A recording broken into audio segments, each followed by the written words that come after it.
It is officially time for the studio tour for the new spot. If you missed the last video, or a couple videos ago, I am doing a soft move to Los Angeles, California, so I'm in a new spot.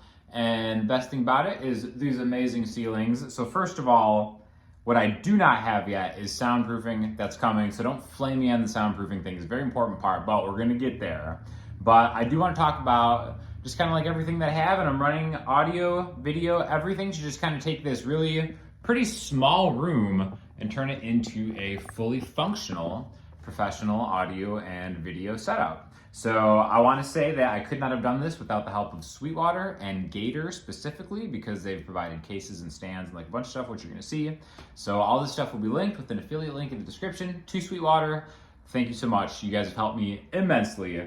In fact, I'm like super proud with how this turned out, because if you know my main studio back in Florida, that is like a thing of excess where I just have so much gear in that spot. I really wanted to pare this down to just the absolute essentials. So, you know, maybe this is helpful to you. But without further ado, let's check out what we got here. Okay, so this right here is the main setup, all right? Now, the great thing about this TV is this TV just came with the place, right? I'm getting this place furnished.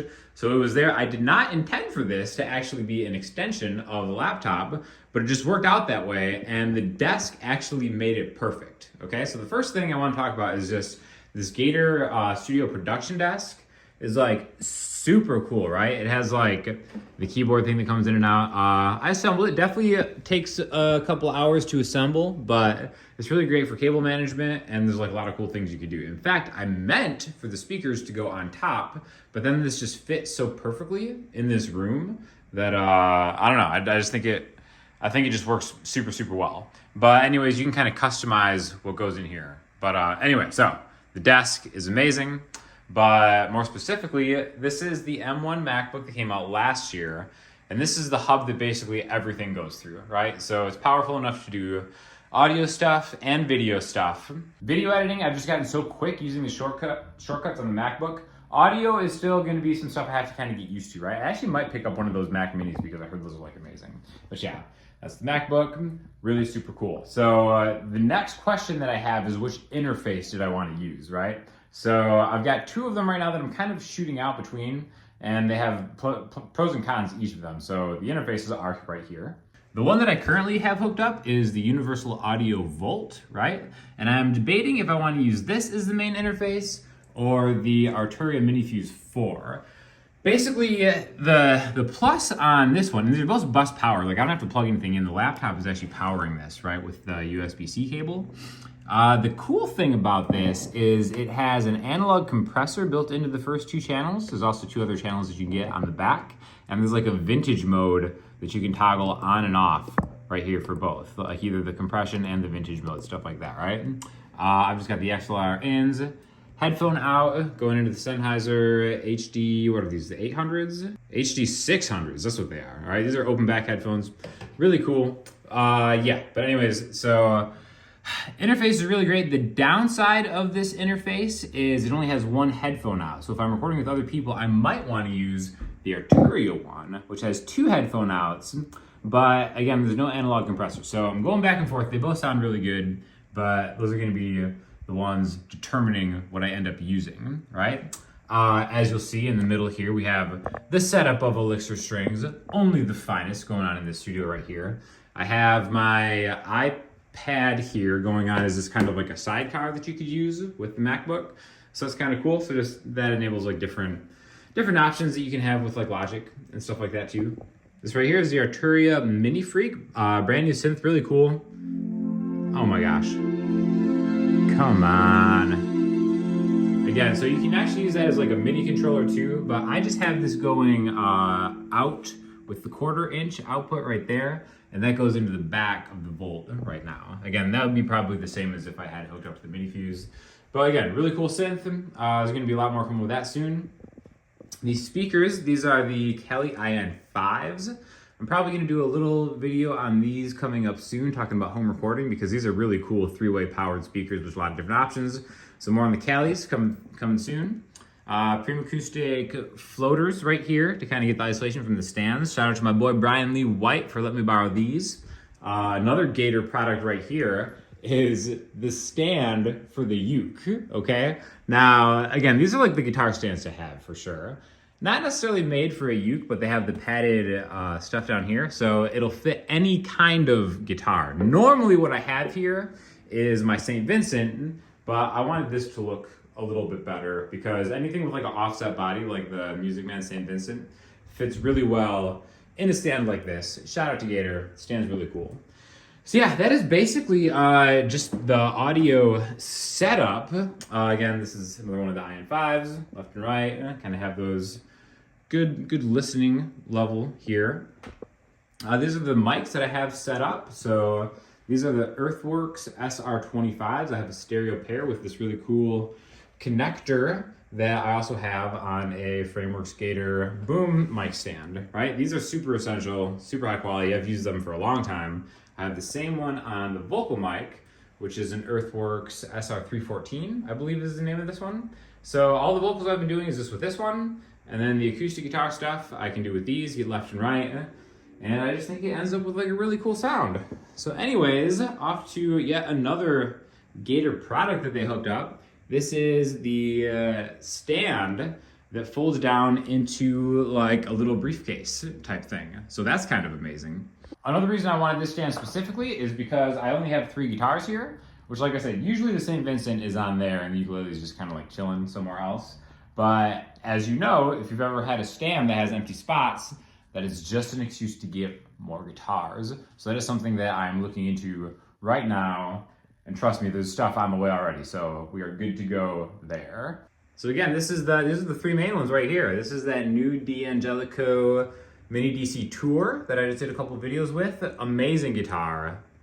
Just like such a great, it just looks great, first of all. And then the St. Vincent, probably my Desert Island electric guitar right there for sure. Also now they have these little bungee things so you can actually just secure the guitar in there so it won't fall out during a California earthquake, which is always good to have. And I have the D'Angelico XL Tammany, which is a super awesome acoustic guitar that you've seen me use in a ton of different videos. And then right next to that, I've got the Supro Amulet combo. This is really cool. Probably gonna do another video on this because especially in a smaller space, this right here is why you get it. You can output it at 1 watt, 5 watts, or 15 watts. So you can get like a really nice loud clean sound just by going 15 watts and then turning the volume down, or you can 1 watt it and crank the volume and then just get some cool gain stuff, right? So I'm doing that, and I have the Sennheiser mic right here that everybody has, the 609, I think this one is. And then, you know, the cool thing about that is you can just kind of like let it hang and still get pretty good sounds right there. Usually I use Hosa cables, so shout out to them because they hooked me up with some cool XLRs and some instrument cables right there. So I have since been in a convert to the angled straight 1/4 inch cable. So that's definitely like a must have. So that's pretty much all the instruments we have. The one thing, like I said, missing is soundproofing. But let's get to the video stuff. So we need lights. Lights are pretty important when you're doing stuff. Again, if you have like a good natural sunlight thing like this looks pretty great. This is really well lit. Sun's coming in from here. Skin looks, you know, you can tell that my skincare routine is on point right now. But if you want to film at night, you're kind of out of luck. So I've got these, I got a set of these LEDs. These are really nice because they can run either on batteries or you can just plug them in, right? The batteries are super important because again, when you're dealing with like a smaller space, it's so much nicer to be able to just put them wherever you want. And then you can actually adjust the temperature of the lights if you want like a cool tan look, or you can just kind of go straight white light like that.